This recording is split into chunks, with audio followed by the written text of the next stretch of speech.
This DBI's Brother Panther. I've got a database here I've been monitoring.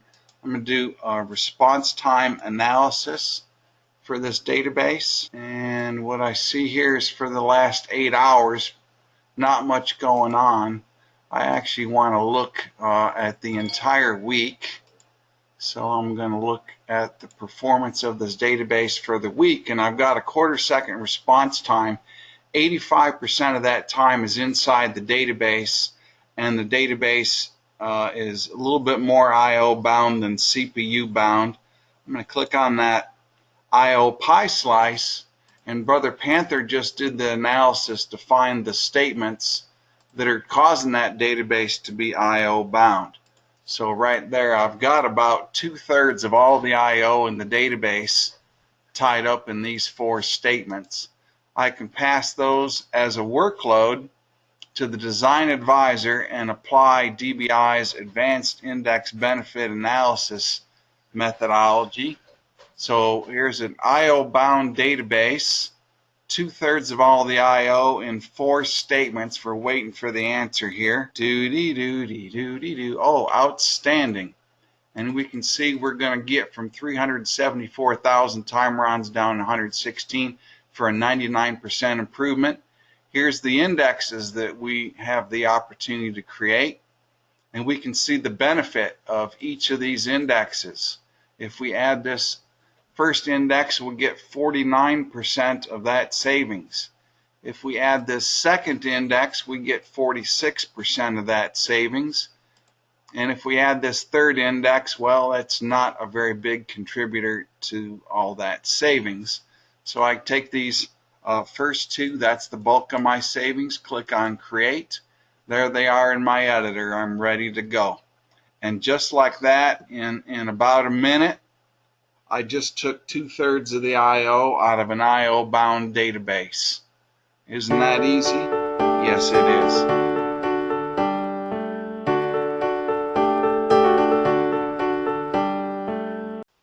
All right, here we have 7 minutes. Normally I find that I want to do one presentation tip in 4 minutes. I figured I could do 2 in 7 minutes if I spoke a little quickly, or if I have extra time, I've got my timer set here, I can slow down.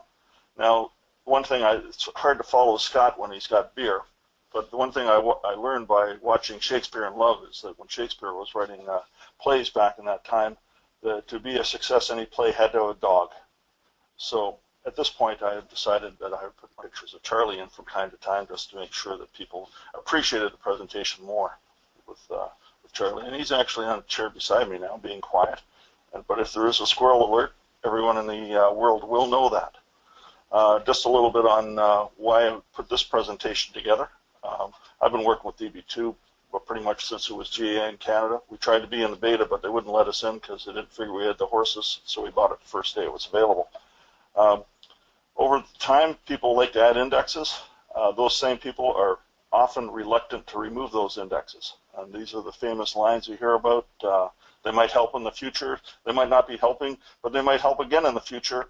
And the index vendors know what they're doing. I've had vendors at great length explain to me that I should never remove their indexes, even if the cardinality is 1, because at some point they might help. And as I've gotten older, I just sit there and keep my mouth shut because they're going to make me money. And my children thank them all, because as the famous line goes, I put 2 of my 3 kids through university at the time when I started doing this stuff when they needed to go through school. So by removing indexes from DB2 tables, 2 of my 3 girls got their college education. The one before that was a little older, and she didn't have to do that. I've been talking about these index tune-up guidelines for quite a while. I just really want to concentrate on 2 today, what I consider the less obvious ones. And what I'll talk about here is clustering. Every time I go into a shop, I can find indexes to remove, and I can find indexes that perhaps need to be added. But often I find that people have inadvertently not even bothered looking at clustering, and you end up with a clustering index on the primary key. This is often not the best choice. It can be the good choice if you want to go through your data in key order, but it's often just defaulted to that because the primary key is the first index put on a table, and that's what DB2 will use.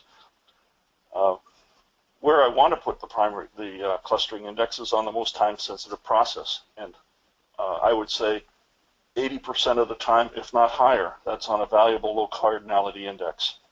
Sometimes with range predicates, you can come up with a case where cardinality will help, but I would say even higher than 80%, it's normally on something that where you need to index, you want to have good response, but it's on something with low cardinality. Occasionally you can avoid sorts, and occasionally somebody comes up with the idea of uniformly spreading indexes on a random key, so they go all over the place. It's kind of a waste, in my opinion, of a clustering index, but some people think that that's what they need to do. But the advice on this slide is to actively choose a clustering index and understand its operation. And here's a picture showing it. A clustered index takes all of the rows on the index key and puts them in that order on the pages. A non-clustered index, the keys can be anywhere, the rows can be in any order. The advantage of using a clustered index is that you have the rows side by side, and in terms of the way that DB2 is going to compute this, as I have on the next page, we would be looking, or the next page in the presentation, is we are looking for a number of rows that will qualify that are all close together.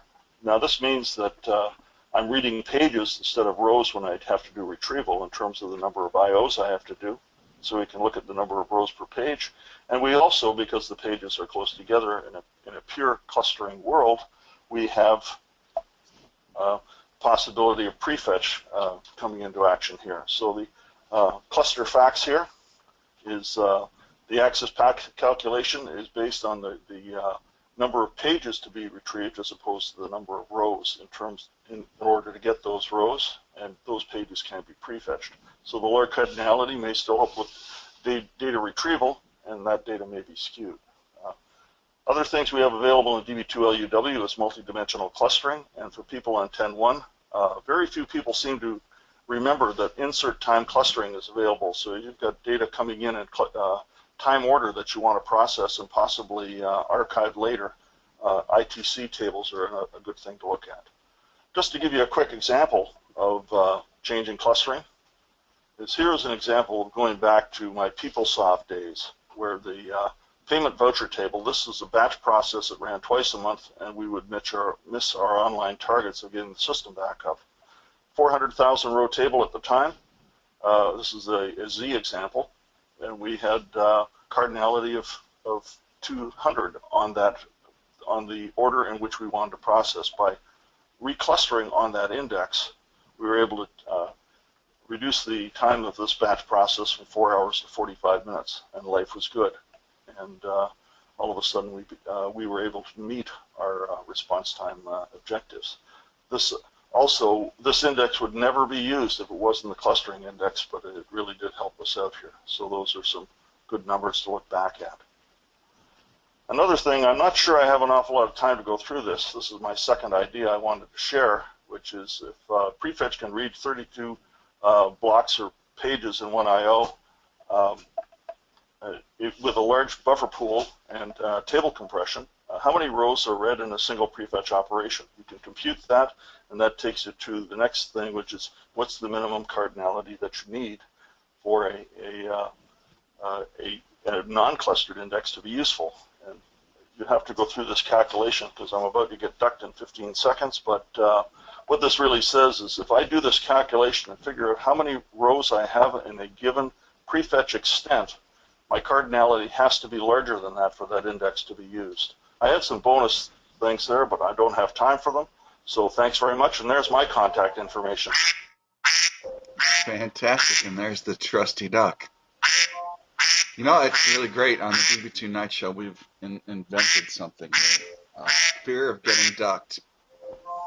People just don't want to get ducked, and that's a lot of fun. Well, I've got I had my timer up on my other machine here. I don't know if you heard some music going off. Yeah, I bet we could get that to carry over to the iDoug conference.